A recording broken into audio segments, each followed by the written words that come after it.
Thank you for joining us today at the LDRS Creative YouTube tutorial channel, where we hope to inspire.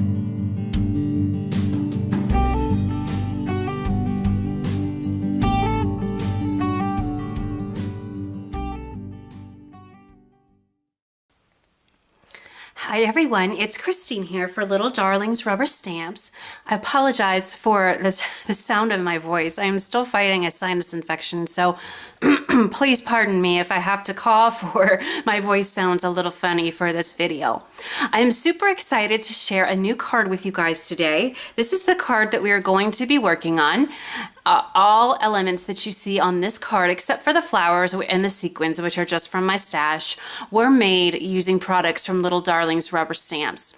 This is not a typical clean and simple card for sure, but it's also very easy to put this card together because Little Darlings makes all of these dies that coordinate beautifully together to create a beautiful card like this. So something that looks very complicated and complex is actually very easy to put together. So today I'm going to go through all the products that I used, show you how to use the dies, and then we'll do a little bit of painting. I thought I might show you how to watercolor her hat and her hair. I know for me, back in the day before I became a little bit more confident in my coloring skills, I might have looked at an image like this and been very intimidated. Not anymore, since I have discovered some watercoloring techniques, and I want to share those with you so that you too can paint or however you want to color, whatever coloring medium you choose to use. You can absolutely do it, and you can make these little adorable images such as this one come to life. So let's go ahead and look at the stamp set that we are going to be using today. This is from the Polkadoodles line from Little Darlings Rubber Stamps, and this one is called I Brought the Cake, and I love her. I also recommend however you store your stamps. I store mine in these stamp pockets. I just haven't put this one in its home yet, but I encourage you, save this little picture here. It's a great guide for coloring, especially if you're kind of new to coloring or you just want some color combination ideas or ideas on where to put your shading. This is an excellent guide. So what I do is I just stick these in the same little pockets that I stick my stamps in. And I will be doing that with this particular image as well once I get a home for it. But this is the stamp that we're going to be using. Look at all that adorable detail. I just love how she has little cupcakes and cookies in the little pockets of her apron. She's absolutely adorable. And she was a dream to color. She was so much fun to color. The paper that I used, which I used here in the background and also in a little die that I cut out behind her, is from the TLC Inspired Soft Blush Collection. This is absolutely beautiful paper. I'll do a quick little flip through for you here. It is absolutely gorgeous. Such lush, beautiful, romantic colors. I absolutely fell in love with it. Now, let me talk a little bit about how I put the card together. I want to talk about the dies first. I started planning my card by kind of laying my design idea out. So what I did is I simply took my stamp out of its little packaging here, and I knew I wanted to use this absolutely beautiful large die. This die, along with the smaller die of design paper on the inside and this corner piece, all come from this particular die set right here. And this is the Regal Frame die set, and you get 3 different beautiful dies from this set. I have to brag on these dies for just a moment. As you guys know, as I've said in other videos, I do not promote anything that I don't love and use myself. Like I'm sure most of you, I have been using dies for years, probably over a decade. I've been using some type of die.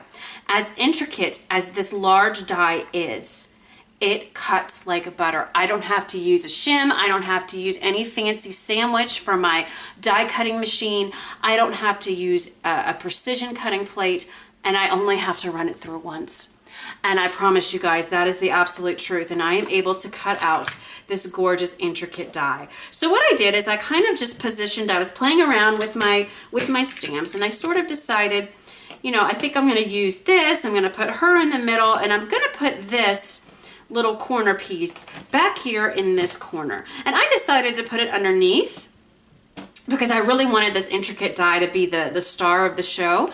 In the picture at the bottom, they do give you a suggestion of how to use the dies, and they put this little one on top, and that is beautiful too, and I actually played around with both. I ended up putting mine on the bottom underneath, again, simply because I wanted this brown frame here to really be the star of the show, and just have this sort of peeking out at the top just a little bit for a little bit of added interest. But you could use it however you want, and you could cut multiples if you wanted.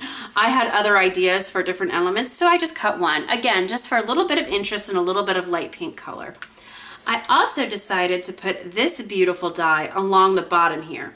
So I'd have her kind of standing on it to sort of ground her into the card so she's not sort of floating in midair, if you will.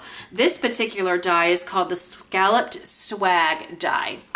And as you can see in the finished card, I just sort of ran it along the bottom there. So this is sort of how I plan my cards out. I take whatever dies I'm going to use, put them on my little craft mat here with my stamp, and just sort of play around with it and fiddle with it till I get kind of everything positioned like I want. Then I go ahead and cut everything out. So let me move all of this aside and show you quickly what these die cuts look like cut out. Of course, you can see them on the finished card, but I also wanted to show them to you without being on a card, just so you can appreciate how absolutely gorgeous they are. Here is that large frame. It's absolutely gorgeous. Let me put it on top of this stamp pocket so you can really see how it stands out. Here is the little die that goes in the corner here. And again, you could have it on top, or you could have it on the bottom, whichever you choose. And then, of course, I have my little scallop swag for at the bottom. I forgot to cut out the little tiny scallop in the middle of design paper, but you guys get the idea. These are just absolutely gorgeous dies, and I really wanted to show you how these intricate dies look just being cut out without being on the final card, so you can really appreciate how beautiful these are.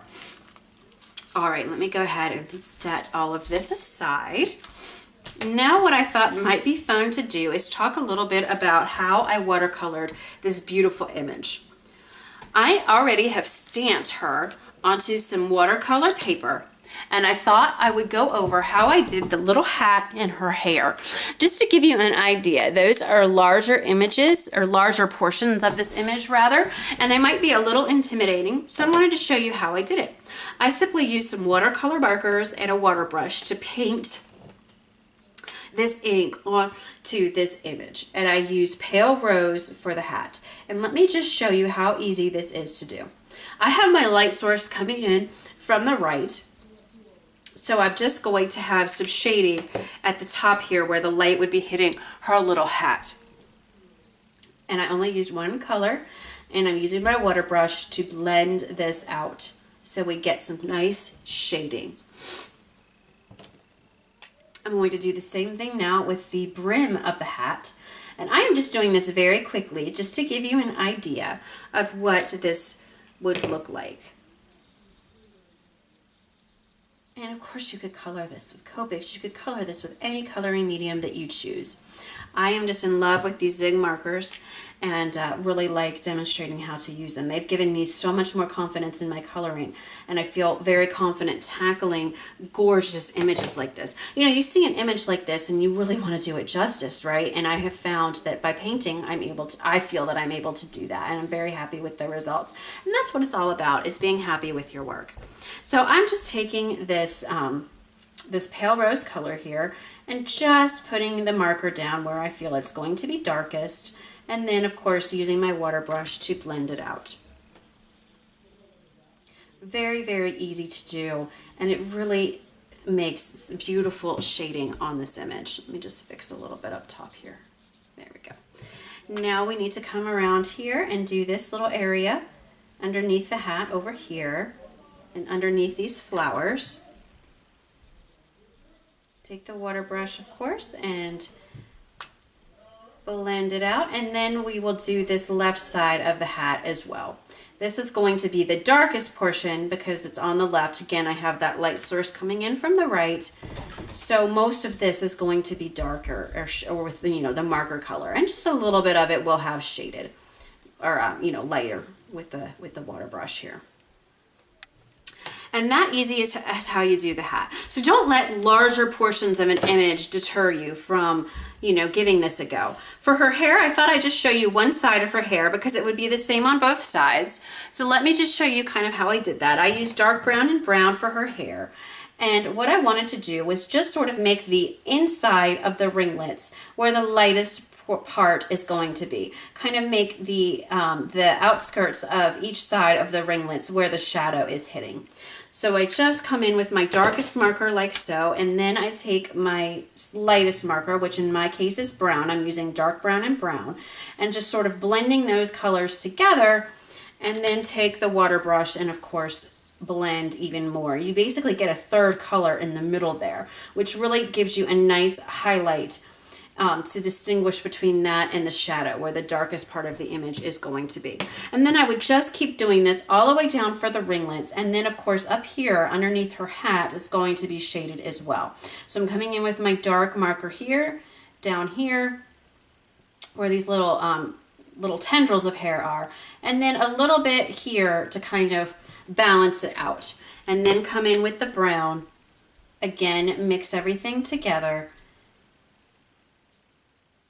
And then the water brush does most of the work for you, which is so great. It does pretty much all of the blending and shading for you once you lay that marker down. So that's kind of how you would tackle this beautiful, but a little bit more complex hair.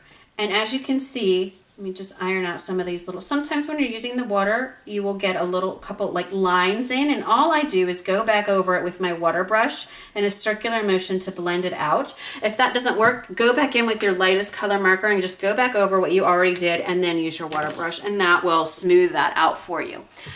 So that's just a very quick little tutorial on how I painted the hair and the hat. You would just simply repeat these steps over on the other side. And this is, of course, the finished product, what you get after you color this beautiful image. So let me zoom back out. And just to recap a little bit here, this is the finished card that we made, and I used these beautiful dies. I'm stressing the dies today for a reason, guys. Little Darlings is having a sale on the dies, on all dies and embossing folders in their store until October 31st. I will have the coupon code in the description box of the video below, and it is 20% off, which is a fantastic deal. So that's kind of why I'm sort of pushing dies into your head, because I truly, truly love them. They cut like butter, and they really, you know, make your layout so easy and look so difficult, but it's really so easy to put together.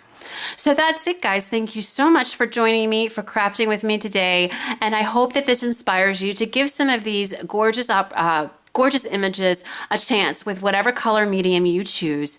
And also check out the dies over at Little Darlings. They are on sale 20% off until October 31st using the discount code in the description box below. Thank you guys so much, and have a wonderful day. Bye-bye.